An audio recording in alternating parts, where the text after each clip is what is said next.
This is the story you've heard whispers about. Brazil's Roswell, the disturbing Varginha UFO secret haunting investigators 25 years later.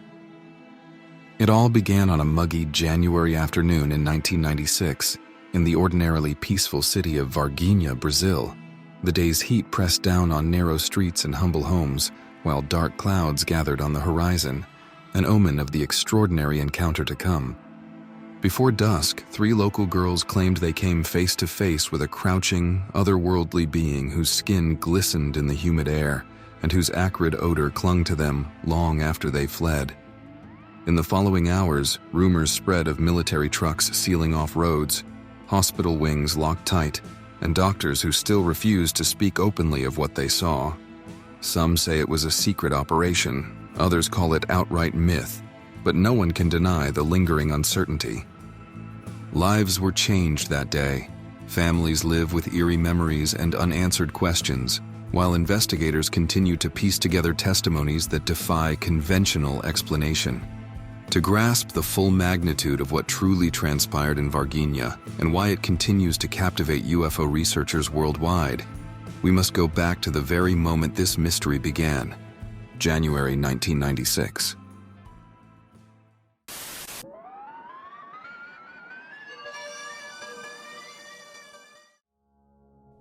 In the heart of southern Minas Gerais, the city of Varginha, Brazil, was known for its rolling hills, modest homes, and thriving coffee trade. Life moved at a careful pace. Local merchants opened their stores by dawn, families gathered for evening meals, and the occasional festival brightened the town's central square. Despite the post-military rule changes sweeping through the rest of Brazil, Varginha kept its close-knit charm, largely untouched by the bustle of larger cities. It was here, in this peaceful setting, that 3 young women, Katia, age 21, and 2 sisters, Liliani, 16, and Valkyria, 14, went about their usual day. Friends say Katia was the adventurous type, often leading the younger girls on walks through neighborhood footpaths. Liliani, with her quiet smile, balanced her sister's livelier spirit, while Valkyria trailed behind with a sense of childlike curiosity. None of them had ever been wrapped up in anything dramatic, let alone an incident that would draw global attention.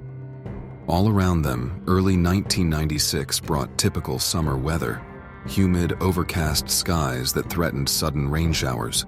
Locals exchanged small talk about the harvest or the occasional soccer match, certainly not about unidentified creatures lurking in empty lots. The only murmurs that hinted something was off involved vague reports of a strong, foul odor around the outskirts of town and distant talk of military vehicles passing through. Even so, most people brushed these rumors aside, convinced that nothing extraordinary would ever happen in a place as ordinary as Varginha. Yet, beneath the surface of daily routines, an unseen puzzle was taking shape. In a matter of days, the familiar landscape, those calm roads, the familiar cafe on the corner, the local hospital, would transform into the backdrop for a mystery that still captivates investigators.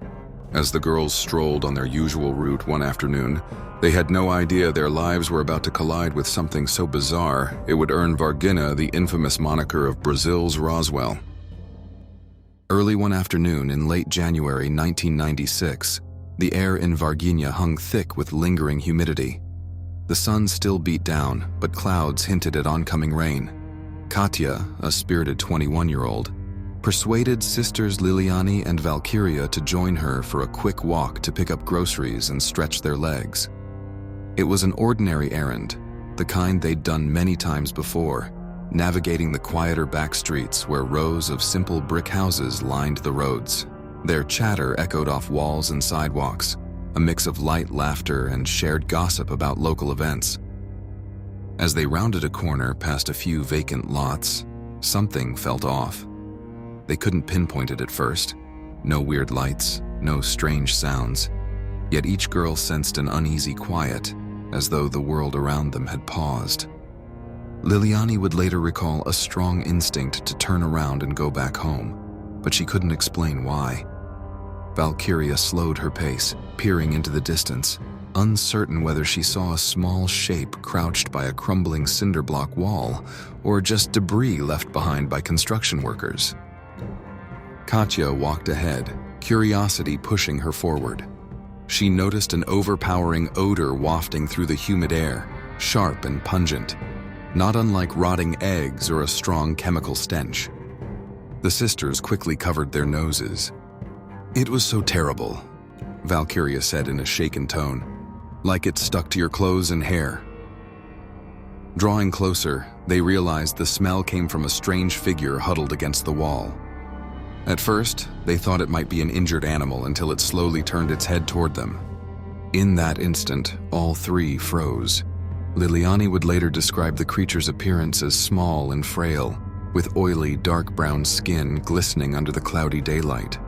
Two large reddish eyes reflected their own terrified expressions, and its head seemed to have ridges or protrusions where hair might normally be. The arms were thin, almost human-like, but it sat in a posture that looked unnatural, as though it had collapsed there.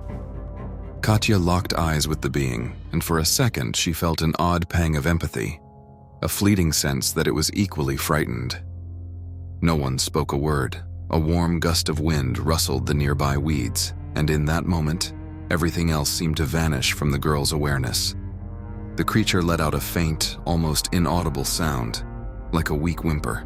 Valkyria's heart pounded so heavily that she could feel each thud echo in her ears. She tried to back away but stumbled on loose gravel. Liliani grabbed her sister's arm, urging her to keep quiet as she stared at the being in disbelief. Meanwhile, Katya stood immobilized for a moment longer, unable to tear her gaze away. Suddenly, the creature shifted, as if trying to stand, or at least prop itself up. That small movement shattered the stillness. With a sharp gasp, Katya recoiled, colliding with the sisters behind her. The adrenaline that had held them frozen now kicked into overdrive and their instincts took over. Terrified, they scrambled backward, nearly tripping over each other. The stench grew even more suffocating as they turned and bolted away, the vacant lot behind them now feeling like the edge of another world. By the time they reached a safer stretch of road closer to the city center, their lungs burned from sprinting. They clung to one another, trembling, exchanging frantic questions. What was that thing? Are we seeing things? Should we call for help? A neighbor happened to spot them in distress and asked what was wrong, but they struggled to find the words. In the haze of fear, Katya managed to describe something not human, but no one could fully process what that meant. Feeling overwhelmed, the three eventually found their way home and confessed everything to their mother, who was startled by their disheveled state and terrified expressions. Though they had no visible injuries, each girl felt an unshakable sense of alarm, as though they'd just witnessed something impossible.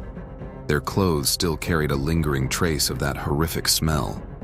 All they wanted was to wash it away, both literally and figuratively. Yet, the memory clung to them with an unsettling intensity. Each time they recounted the encounter, they struggled to put into words how the creature appeared both alarming and oddly vulnerable. Little did they know their story would ripple across Varginia and beyond. In the immediate aftermath, whisperings about menacing shadows, military trucks, and unexplained lockdowns started to swirl around the neighborhood. But for that day, all three girls could do was sit in disbelief, grappling with a life-altering encounter that had lasted mere seconds. Something extraordinary had invaded their ordinary world, and in those few moments, everything changed. In the days following the alleged sighting by the three girls, word spread rapidly through Varginia's close-knit neighborhoods. Local radio stations picked up snippets of the story.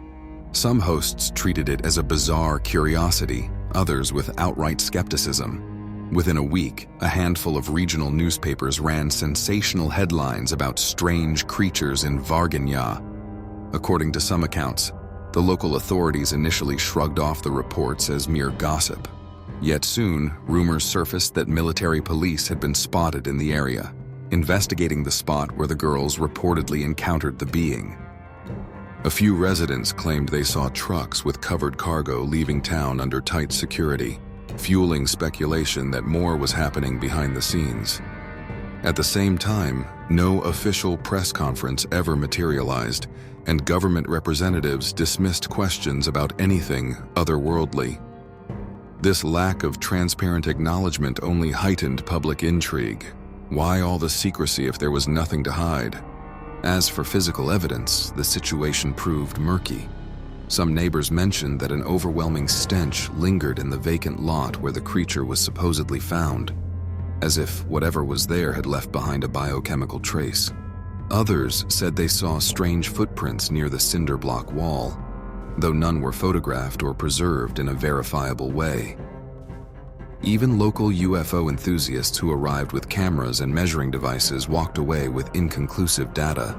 Beyond anecdotal testimony and the three girls' repeated statements, there seemed to be no hard proof, no scorch marks, no official hospital documentation, and no confirmed military reports. This absence of tangible evidence became a rallying cry for skeptics, who argued that, without solid proof, the story rested on hearsay and local folklore. Still, the eyewitnesses themselves remained steadfast. Katya, Liliani, and Valkyria each recounted nearly identical details. The overpowering smell, the dark brown skin of the being, the moment of locked eye contact. Various friends and family members stood by them, stating that the girls exhibited genuine fear and confusion immediately afterward. Yet skeptics pointed to inconsistencies in timing. Some accounts placed the sighting mid-afternoon, while others said it was closer to evening. Believers argue these minor discrepancies merely reflect normal lapses in memory, especially under intense stress. Detractors, however, see them as signs that the event might be exaggerated or even fabricated.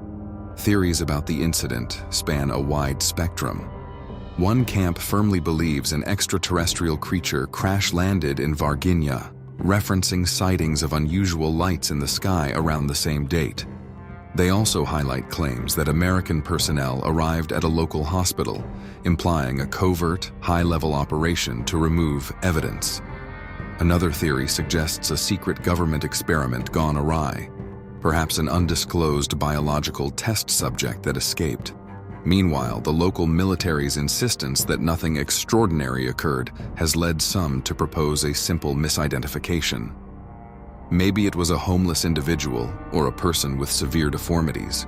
Journalists who tried to piece together medical records turned up few concrete leads, fueling speculation that either the entire ordeal was a hoax or officials had effectively buried the truth. Some researchers, like Brazilian ufologist Ubirajara Rodrigues, have attempted to document testimony from hospital staff, claiming that at least one Dr. X rayed a mysterious creature under armed guard. Yet, no verifiable X-rays have surfaced. Psychologists weigh in by suggesting the possibility of collective panic or a kind of social contagion, especially in a small community where a riveting story can take on a life of its own. One local historian argues that Varginia, known for its folklore and cultural superstition, might be the perfect breeding ground for legends. Even after all these years, neither believers nor skeptics have found a bulletproof explanation. The puzzle remains deeply polarizing. For some, the incident is an undeniable brush with the unknown. For others, it's a swirling mass of rumors, inflated by media frenzy and fueled by overactive imaginations. For every question answered, like whether the girls truly saw something unnatural, two more questions arise about unmarked trucks, possible government cover-ups, and missing records. And so the case continues to stand at the crossroads of faith, science, and folklore, a testimony to how even the most ordinary place can become an epicenter for extraordinary mystery, with no single theory tying it all neatly together. Even after more than 2 decades, the Varginia incident remains stubbornly unresolved. No definitive military or government explanation has been provided, and the young witnesses who first sounded the alarm have never fully retracted their story. What truly happened that steamy afternoon in January 1996? Did a terrestrial anomaly spark rumors of extraterrestrial contact?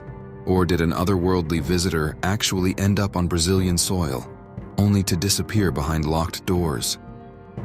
In the years since, countless theories have collided. Some propose high-level secrecy, others point to mistaken identity or mass hysteria. The case has become a landmark in ufology, sparking debates among believers, skeptics, and those in between. Locals still recount the tale with a blend of pride and unease, aware that the world briefly looked upon their modest city as a portal to the unknown. At its core, the question remains whether we are witnessing another myth in the making or confronting something far more profound.